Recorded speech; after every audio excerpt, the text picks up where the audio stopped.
¿Qué tal, amigos? Muy buenas tardes. Bienvenidos a una edición más de nuestro programa Hablemos de Justicia, un espacio producido por la Oficina de Imagen Institucional de la Corte de la Libertad que busca hacer llegar a ustedes información importante sobre el quehacer jurisdiccional de la región. Iniciamos con nuestros titulares. Módulo Básico de Justicia de Virú y sede de Chepén celebran sus aniversarios de instalación. Corte de la Libertad cuenta con una nueva unidad para el traslado eficiente de recursos entre sedes judiciales. Presidente de la Corte juramentó a nueva subprefecta de La Esperanza. 9 meses de prisión preventiva para primos acusados de extorsionar a hijo de empresario en El Porvenir. Jueces de colegiado condenan a cárcel efectiva a 2 sujetos por robo y tenencia de explosivos. Sujeto que abusó de una mujer de la tercera edad en Agalpampa fue condenado a cárcel efectiva. Colegiado de Trujillo sentencia a 12 años de cárcel a asaltante de taxista. Iniciamos con el desarrollo de nuestra información, comentándoles que 2 de nuestras sedes judiciales estuvieron de aniversario. Se trata de la sede judicial de Chepén, que cumplió 2 años de edificación, mientras que el Módulo Básico de Justicia de Virú celebró su 23º aniversario de instalación al servicio de toda la ciudadanía.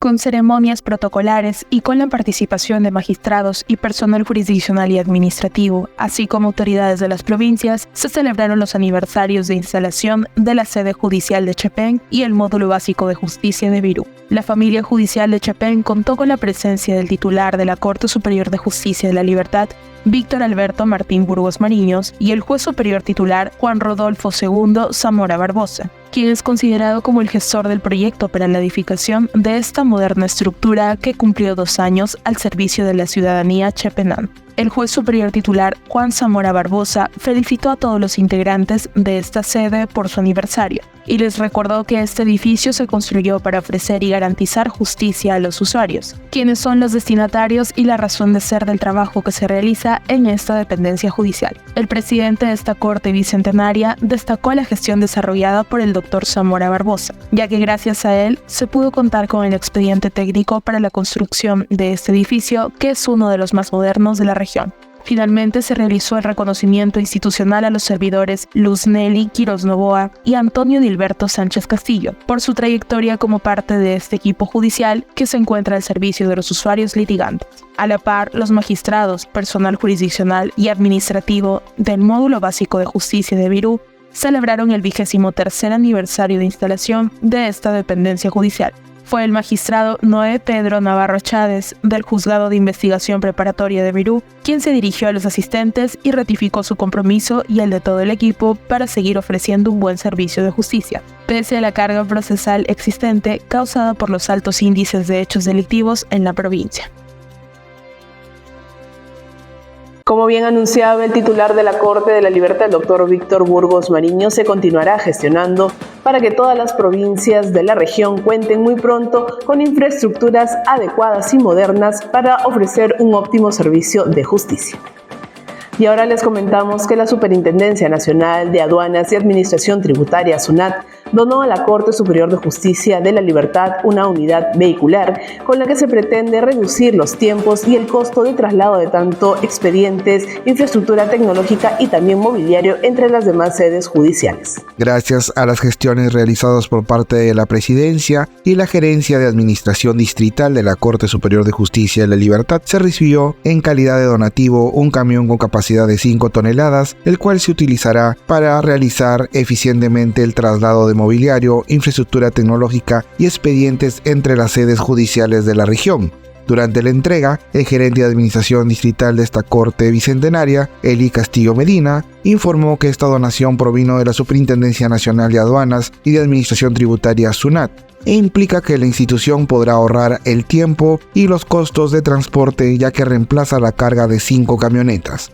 Posteriormente, hizo la entrega de las llaves y los documentos que sustentan la donación por parte de la SUNAT al titular de este distrito judicial, Víctor Alberto Martín Burgos Mariños, quien agradeció el trabajo que viene desarrollando el equipo de funcionarios a favor de las mejoras en el servicio de administración de justicia, tanto a nivel jurisdiccional como administrativo. No tenemos mucho presupuesto asignado, aún así el equipo con el que cuento viene gestionando este tipo de donaciones como la que hemos recibido justamente para mejorar las condiciones de trabajo en la región, acotó el doctor Burgos Mariños.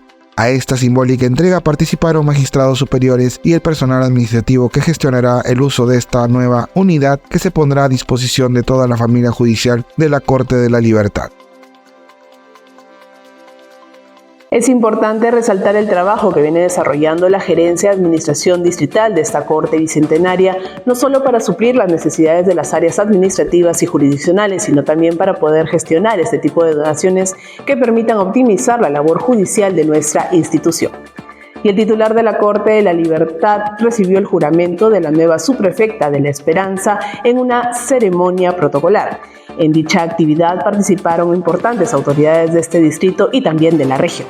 En una ceremonia realizada en la Municipalidad Distrital de La Esperanza, el presidente de la Corte Superior de Justicia de la Libertad, Víctor Alberto Martín Burgos Mariños, tomó juramento de la nueva subprefecta de dicho distrito, Juliana del Pilar Velázquez Reino.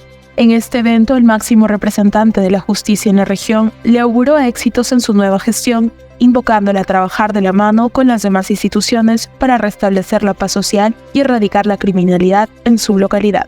Además, recordó a la población que muy pronto se iniciarán las licitaciones públicas para la construcción del nuevo edificio judicial en La Esperanza, el cual permitirá ofrecer un espacio adecuado para la impartición de justicia a favor de la ciudadanía esperancina. Por su parte, la subprefecta Juliana Velázquez agradeció la confianza puesta en su persona para desempeñar el cargo y al mismo tiempo ratificó su compromiso para trabajar por el orden público en este distrito que está siendo golpeado duramente por la violencia, la extorsión, el sicariato y la delincuencia. A la juramentación asistieron el prefecto regional y la subprefecta provincial de Trujillo, así como las principales autoridades de este distrito, quienes felicitaron a la nueva autoridad de La Esperanza.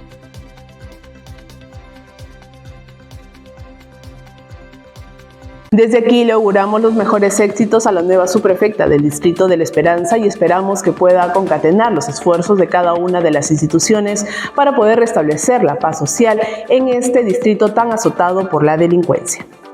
Vamos a la pausa y al retornar tendremos nuestro bloque de entrevistas. El doctor Manuel Oyola Florián ya se encuentra con nuestro invitado, el juez especializado Julio Gamarra Luna Victoria, con quien abordará el tema las modificatorias sobre el crimen organizado. Ya volvemos.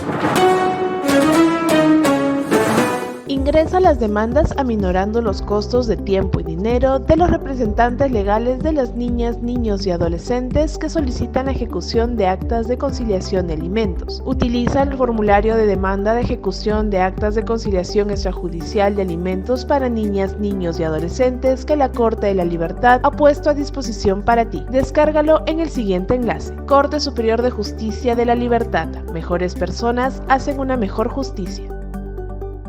Comunícate con el módulo corporativo laboral de la Corte de la Libertad a través de su canal telefónico 94-695-9687 en el horario de atención de lunes a viernes de 8 a 1 y de 2 a 5 de la tarde. Corte Superior de Justicia de la Libertad.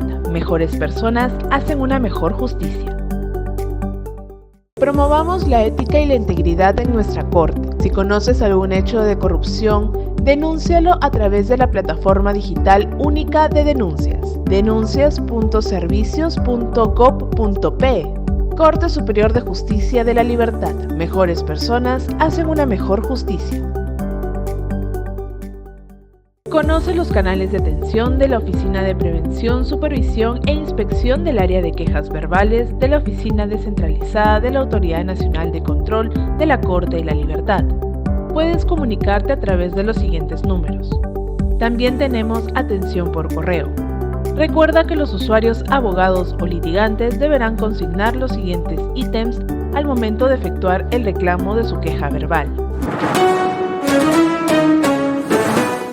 Ya estamos de regreso aquí en nuestro programa Hablemos de Justicia. Ahora le damos el pase al doctor Manuel Oyola Florián, con quien ya se encuentra nuestro invitado el día de hoy, el doctor Julio Gamarra Luna Victoria. Doctor, buenas tardes. Gracias, Cintia. Señoras, señores, sean bienvenidos nuevamente al espacio de entrevistas de su programa Hablemos de Justicia. Soy Manuel Oyola, su anfitrión. Hoy día tenemos la grata visita del doctor Julio Renato Gamarra Luna Victoria. El doctor Gamarra es juez titular especializado en lo penal.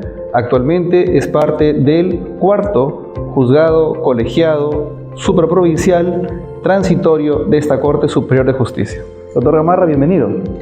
Doctor, muchas gracias por la invitación, por esta tarde poder compartir unos minutos con usted y con todas las personas que nos escuchan hoy. Probablemente lo primero que llame la atención de nuestro televidente es el particular, singular y hasta algo extenso nombre de vuestro despacho judicial. ¿Podría por favor explicar a qué se debe esta extensión y sobre todo el concepto de transitoriedad del juzgado colegiado? Muy interesante, y es cierto, es algo extenso, quizá tan extenso como el proyecto que esta Corte ha procurado mantener en el tiempo para incorporar un órgano jurisdiccional más. No es ajena a la necesidad de aumentar los órganos jurisdiccionales y por eso la calidad de transitorio, porque estamos en un proceso en el que, abordando la cuantiosa carga con la que cuentan los demás órganos jurisdiccionales de naturaleza colegiada, es que este colegiado se ha sumado a esa tarea para poder efectuar descarga y emisión de resoluciones de manera pronta. Esperamos que lo transitorio procure en no muy poco tiempo ya tornarse en perenne, permanente. Eso quiere decir que son 3 los órganos jurisdiccionales colegiados de juzgamiento permanentes, digamos, en Trujillo. Y existe un cuarto, el vuestro, que tiene esta condición de transitoriedad, lo cual no significa que sus jueces integrantes sean transitorios o provisionales, son titulares.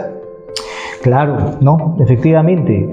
Los jueces que integramos este juzgado colegiado transitorio somos titulares e incluso alguno de ellos ya sobrepasa más de una década en el ejercicio de la función.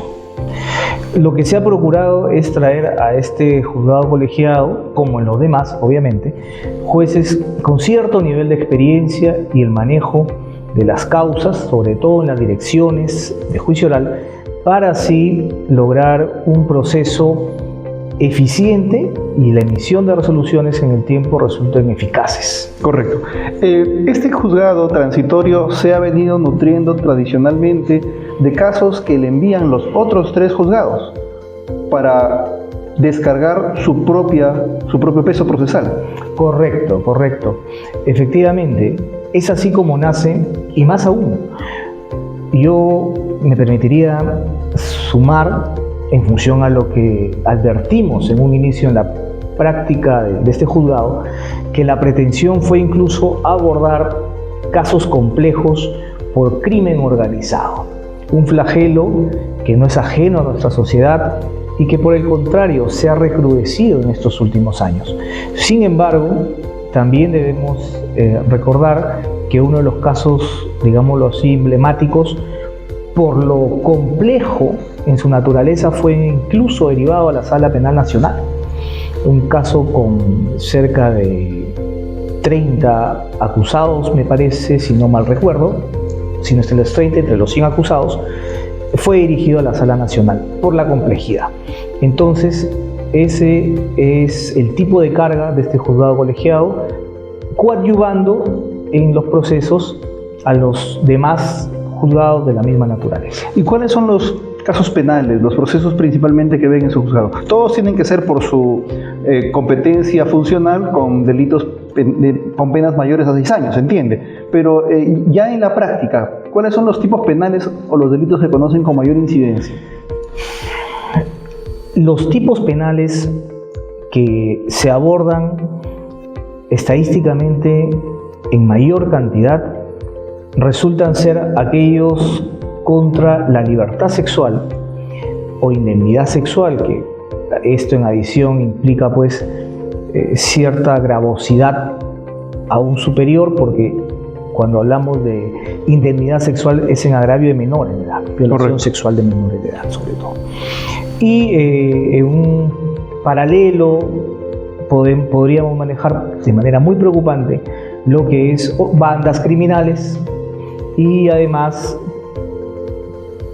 para ser leal a la estadística, podríamos ya abordar un último y tercer bloque que es robo agravado y tenencia ilegal de armas. Ya que tocó el tema de los procesos con organizaciones criminales, Sabemos que el Congreso de la República hace 2 meses y medio emitió una ley promulgada por el Ejecutivo en donde modificaba el concepto normativo de organización criminal, incorporándole una variable de cadena de valor económico. Hace poco, 2 semanas, han vuelto a modificar la denominación sustrayendo esta forma. Este movimiento permanente normativo del Congreso beneficia o perjudica la lucha contra la criminalidad organizada? Es una pregunta muy acertada, en el entendido que la transmutación normativa lo que genera innegablemente es un albur. Ahora, no hay que ser demasiado rigurosos quizá, y colocándonos en un plano de mayor laxitud, debemos recordar que la norma contra crimen organizado, en primer lugar, no es propia del Estado peruano. Es más, se incorpora dentro de un marco convencional. Y es así que el desarrollo normativo de este instrumento y su traslado al propio ordenamiento jurídico, desde su origen, sí presentó falencias, como por ejemplo pudo advertirse en cuanto a la conceptualización misma de lo que es una organización criminal. Debemos entender que en la parte procesal o práctica, el antecedente más próximo dentro del continente sería la ley RICO, para lo que es crimen organizado en el Estado americano, y luego traído en el tiempo la Convención para la incorporación a la propia legislación nacional. Se ha perdido cierto tamiz que, entiéndase, se ha procurado en una primera modificación incorporar. ¿Cuál es? La finalidad patrimonial, la finalidad en la que la organización criminal procura un beneficio económico. Lo que acontece es que no solo esto define la organización criminal, porque si bien puede no ser de manera inmediata la finalidad, el enriquecimiento desde la perspectiva patrimonial, también está la esfera de poder o control.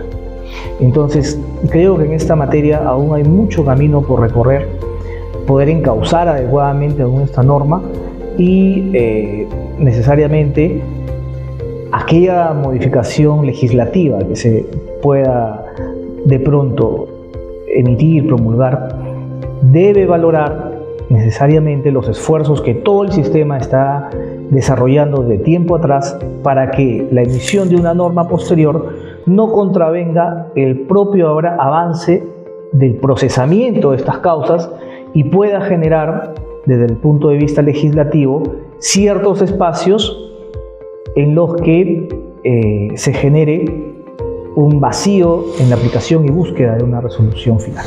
Y bien, siguiendo con ese tema, el Congreso de la República, también con ley reciente, 32.130, ha dividido la investigación en 2 niveles de competencias distintos: la preliminar para la policía y la preparatoria para el Ministerio Público, creando el concepto de dirección jurídica. Esto ha generado un notorio enfrentamiento entre el Ministerio Público y la Policía Nacional. Muchas voces reclaman que esta norma tiene visos de inconstitucionalidad al desconocer la competencia absoluta del Ministerio Público para investigar, y reclaman que esto perjudicaría en vez de aliviar la persecución e investigación del delito. ¿Cuál es la opinión vuestra como juez de juzgamiento? Considero, doctor, frente a esta problemática, porque es lo que nos trae su pregunta, realmente con cierto nivel de complejidad, que mucho podría avanzarse desde la perspectiva de la operativización conjunta tanto de la policía como del Ministerio Público. Porque a pesar de la variación normativa a través del Código Procesal, que se habría incorporado efectivamente, como bien lo ha dicho, respecto de la asunción en el control del proceso, dentro de la perspectiva de la investigación en etapa forense. Constitucionalmente no existe modificación alguna y el Ministerio Público es el titular de la investigación. Ahora, dentro del marco de la operativización, no podemos también dejar de lado que la Policía Nacional del Perú tiene, desde un punto de vista institucional, mucha más experiencia que el Ministerio Público. Es más, el Ministerio Público surge como institución dentro dentro del propio Poder Judicial, históricamente. Y luego existe un deslinde.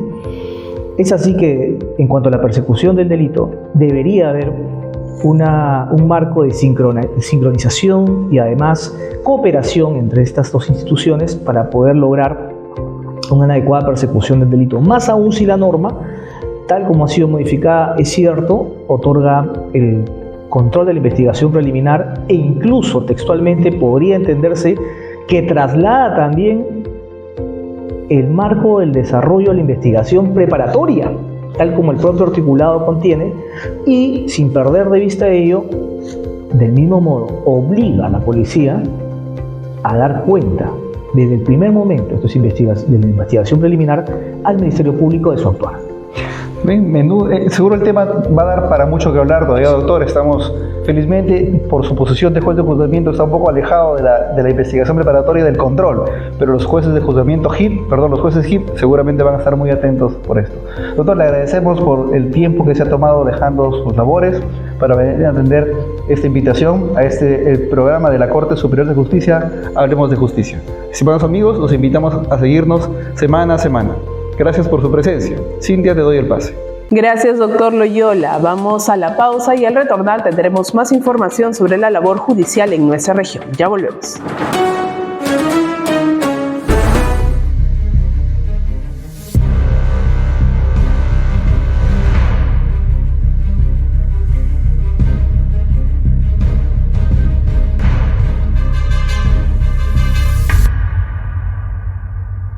En una ciudad donde la seguridad es una prioridad, es fundamental proteger a los habitantes y mantenerlos alejados del peligro. Una ciudad segura genera felicidad y nos permite a todos vivir con confianza y tranquilidad. La Corte Superior de Justicia de la Libertad ha dado un paso significativo en este camino hacia la seguridad, implementando la nueva unidad de flagrancia de Trujillo. Esta unidad especializada se enfoca en combatir los delitos flagrantes, garantizando que la justicia sea inmediata. La unidad de flagrancia de la Corte Superior de Justicia de la Libertad es la primera a nivel nacional en integrar en un mismo espacio a las instituciones clave del sistema de justicia: Ministerio Público, Defensoría Pública, Policía Nacional del Perú, Medicina Legal y la propia Corte de Justicia.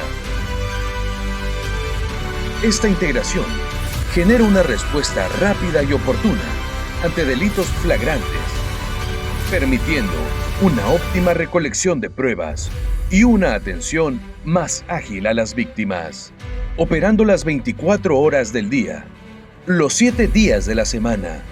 Esta unidad tiene como misión acelerar el procesamiento de los delitos flagrantes, reduciendo el tiempo de resolución de estos casos de 9 meses a un plazo máximo de 72 horas. Este enfoque permite enfrentar la criminalidad de manera inmediata. Más del 90% de los casos delictivos serán resueltos en esta unidad, demostrando así su gran efectividad. Cuando una persona es arrestada por la policía en el momento mismo del delito o justo después de haberlo cometido, se comunica inmediatamente al Ministerio Público para las acciones respectivas y así el acusado pueda ser juzgado en audiencia. La competencia territorial de dicha unidad se extiende a los distritos de Trujillo, Víctor Larco, Salaberry, Moche, La Esperanza y Huanchaco, fortaleciendo así la presencia y la capacidad de respuesta del sistema de justicia en toda la región. Esta capacidad de operar de forma inmediata brinda mayor confianza y tranquilidad a los ciudadanos, reafirmando el compromiso de la Corte Superior de Justicia de la Libertad con una justicia oportuna, célere y eficaz. Corte Superior de Justicia de la Libertad. Mejores personas hacen una mejor justicia.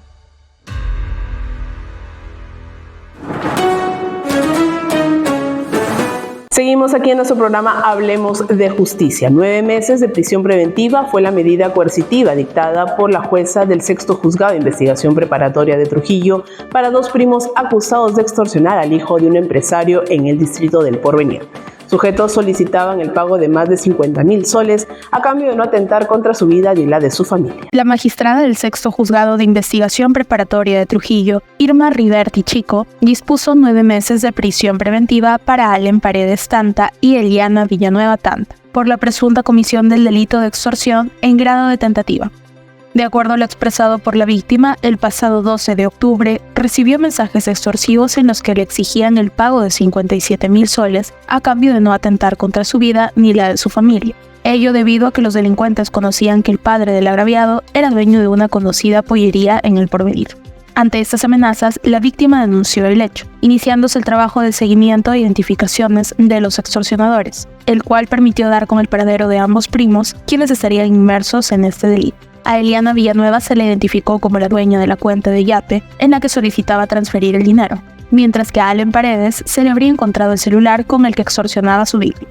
Luego de evaluar las pruebas preliminares, la jueza de la Corte de la Libertad declaró fundado el pedido de prisión preventiva para ambos imputados, quienes fueron trasladados al penal de El Milagro, en donde permanecerán hasta julio de 2025. La Judicatura declara fundado el requerimiento fiscal y en consecuencia impone respecto a los procesados Eliana Alessandra Villanueva Tanta y Allen Johan Paredes Tanta el mandato de prisión preventiva de 9 meses contados a partir de su detención.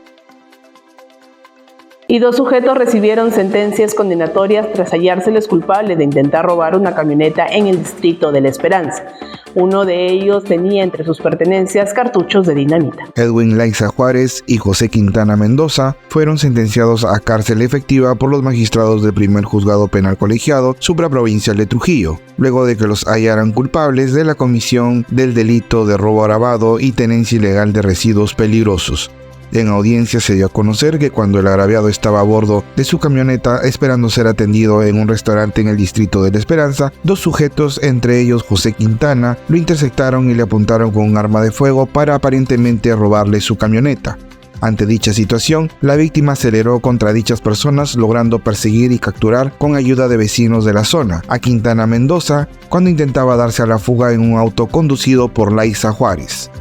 Durante el registro, a José Quintana se le hallaron 2 cartuchos de dinamita escondidos en su pantalón y una herramienta de metal con la que presuntamente cometía sus fechorías. Tras revisar las pruebas y obtener la confesión de ambos sujetos, los jueces condenaron a José Quintana a 11 años y 20 días por la comisión de los delitos de robo agravado en grado de tentativa y tenencia ilegal de explosivos, mientras que Edwin Laiza se le sentenció a 5 años, 10 meses y 20 días por el intento de robo. Condenar al procesado Edwin Alexander Laiza Juárez y José Antonio Quintana Mendoza como coautores del delito de robo agravado. Además, condenar a José Antonio Quintana Mendoza como autor del delito de fabricación, suministro o tenencia de materiales peligrosos en agravio del Estado. Y ahora les comentamos que un sujeto que ultrajó sexualmente a una mujer de 64 años de edad fue sentenciado por los magistrados del segundo juzgado penal colegiado supraprovincial de Trujillo a 14 años de cárcel efectiva. Sujeto la golpeó para poder cometer el ilícito. Una sentencia de 14 años de cárcel efectiva recibió Santos Amaranto Serna Mariños, luego de que los magistrados del segundo juzgado penal colegiado supraprovincial de Trujillo lo hallaran culpable de ultrajar a una mujer de 64 años de edad. Los hechos ocurrieron en el 2021, en hora de la madrugada, cuando la agraviada se encontraba durmiendo en su habitación ubicada en el segundo piso de su vivienda en el distrito de Agalpampa, provincia de Otusco. De pronto, Serna Mariños ingresó por el balcón de la habitación de la víctima, le propinó varios golpes en todo el cuerpo, para luego abusar de ella y darse a la fuga saltando por el mismo lugar. Ante las pruebas presentadas que confirman la autoría de Serna Mariños en el delito de violación, los jueces del colegiado de la Corte de la Libertad lo condenaron a cárcel efectiva solicitando su captura e internamiento en el penal de varones de El Milagro. Además, fijaron el pago de 15.000 soles por concepto de reparación civil a favor de la agraviada, dinero que deberá cancelar durante la ejecución de su sentencia. El segundo juzgado penal colegiado, por unanimidad, resuelve. Primero, condenar al acusado Santos Amaranto Serna Mariños como autor del delito de violación sexual, delito previsto en el artículo 170 del Código Penal, primer párrafo, y como tal le impone 14 años de pena privativa de libertad con carácter efectiva, la misma que será computada una vez que sea ubicado y capturado el acusado y puesto a disposición de este órgano colegiado para su posterior internamiento en el penal de esta ciudad. 2. Se fija por concepto de reparación civil la suma de 15.000 soles que debe pagarse en ejecución de sentencia. Y por robarle su unidad de trabajo a un taxista, Alberto Montes cumplirá su sentencia de 12 años de cárcel efectiva, recluido en el penal de varones de El Milagro. El delincuente le apuntó con un arma de fuego en la cabeza a la víctima y huyó conduciendo el vehículo robado. Por participar en el robo con arma de fuego a un taxista, Alberto Mises Montes Herrera fue sentenciado por el primer juzgado penal colegiado supraprovincial de Trujillo a 12 años de prisión efectiva. El agraviado, quien alquilaba un vehículo para ofrecer servicio de taxi, informó que un transeúnte le solicitó una carrera hacia el distrito de Alto Trujillo, siendo que al llegar a su destino lo interceptaron 3 sujetos más con la intención de robarle su unidad. Durante el atraco, Alberto Montes apuntó a la víctima con un arma de fuego en la cabeza. Lo bajó de la unidad y se dio a la fuga conduciendo el vehículo robado junto a sus cómplices. Horas más tarde se logró visualizar el auto sustraído, iniciándose una persecución que culminó con la captura de Montes Herrera, a quien la víctima identificó como uno de los asaltantes. Las pruebas fehacientes de la comisión del delito de robo agravado permitieron que los jueces de la Corte de la Libertad ordenaran que Montes Herrera cumpla con su sentencia recluido en el penal de varones de El Milagro. Además, fijaron el pago de 2.000 soles por concepto de reparación civil a favor de los agraviados.